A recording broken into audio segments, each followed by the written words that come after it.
नाम बदला, कानून बदला और संसद में हंगामा मच गया। सवाल यही है कि कहीं ऊंट के मुंह में जीरा तो नहीं बन गया गरीबों का हक।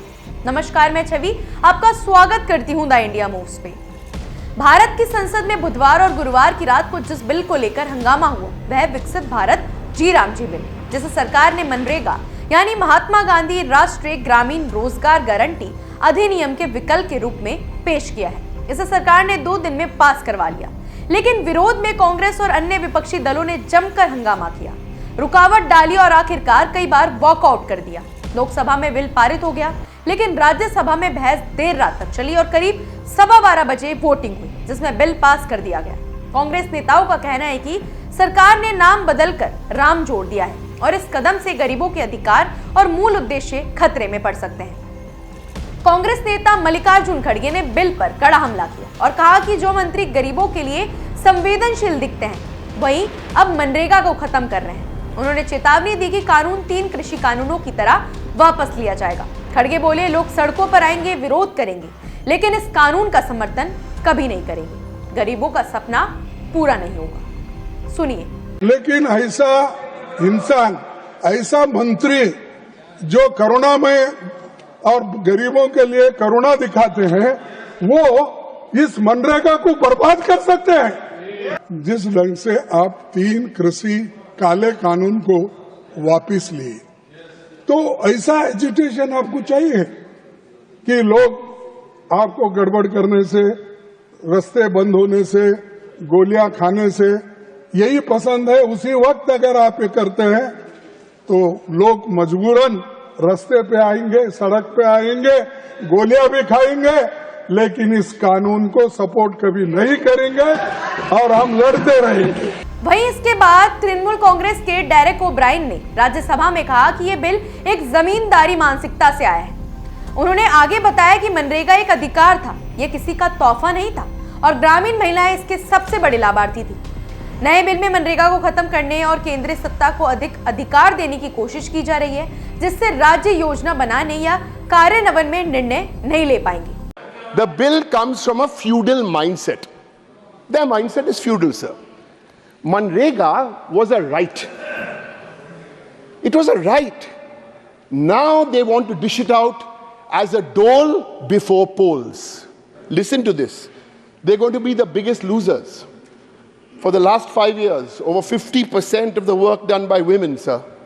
In many states, women comprise 90% of the workforce, sir. This supplements their household income to keep their children in school. Because the labor market usually prefers men. Manrega was the first time pay parity for women, sir. वहीं सरकार की ओर से केंद्रीय ग्रामीण विकास मंत्री शिवराज सिंह चौहान ने कहा कि बिल में बदलाव जरूरी था, क्योंकि 20 साल पुराने मनरेगा में कुछ कमियां थी और समय के साथ इसे अपडेट करना जरूरी हो गया था। उनका कहना है कि अब रोजगार योजनाएं आधुनिक जरूरतें और चुनौतियों के हिसाब से होंगी। उन्होंने ये भी कहा कि मनरेगा शुरू से कांग्रेस सरकार की योजना थी, लेकिन नाम और उद्देश्यों को लेकर चुनाव के समय बदलाव हुआ था। सरकार के अनुसार जी राम जी बिल का उद्देश्य है ग्रामीण रोजगार की गारंटी को 100 दिन से बढ़ाकर 125 दिन करना और साथ योजना को 4 मुख्य हिस्सों में बांटना। जल सुरक्षा, मूल ग्रामीण बुनियादी ढांचा, आजीविका से जुड़े साधन और जलवायु लचीलापन। सरकार का दावा है कि इससे योजना अधिक संगठित और प्रभावी होगी, लेकिन विपक्ष का कहना है कि अब रोजगार पाने की प्रक्रिया ज्यादा नियंत्रित हो जाएगी। पहले किसी भी ग्रामीण को अगर काम चाहिए होता था तो वह सीधे ग्राम पंचायत में आवेदन कर सकता था, लेकिन अब काम केवल तभी मिलेगा जब पहले से मंजूर योजनाओं में जगह हो।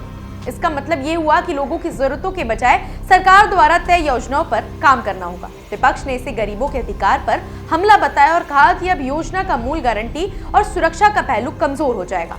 इसके अलावा नाम बदलने को लेकर भी विरोध तेज है। विपक्ष का मानना है कि महात्मा गांधी का नाम योजना से हटाकर इसे जी राम जी कर देना राजनीति के नजरिए से सही नहीं है।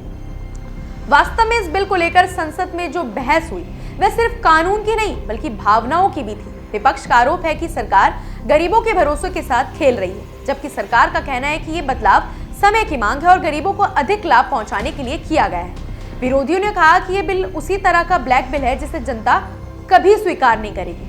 वहीं समर्थक कहते हैं कि योजना के आधुनिक स्वरूप से ग्रामीणों को लंबे समय में फायदा होगा, क्योंकि रोजगार और बुनियादी ढांचे को योजनाबद्ध तरीके से विकसित किया जाएगा। कुल मिलाकर जी राम जी बिल सिर्फ एक कानून नहीं बल्कि राजनीतिक और सामाजिक बहस का मुद्दा बन गया है। ये सवाल उठा रहा है कि क्या सरकार गरीबों की भलाई के लिए सोच रही है या नाम और राजनीतिक संदेश को प्राथमिकता दे रही है। जनता और विपक्ष की नजर अब इस बिल पर है कि क्या ये वास्तव में ग्रामीणों को रोजगार और सुरक्षा देगा या फिर सिर्फ कागजी योजना बनकर रह जाएगी। इस पूरे घटनाक्रम से यही समझ आता है कि भारत में सामाजिक कल्याण के मुद्दे हमेशा राजनीति और बहस के केंद्र में रहते हैं। फिलहाल ऐसी ही अपडेट्स के लिए जुड़े रहिए हमारे चैनल द इंडिया मूव्स के साथ।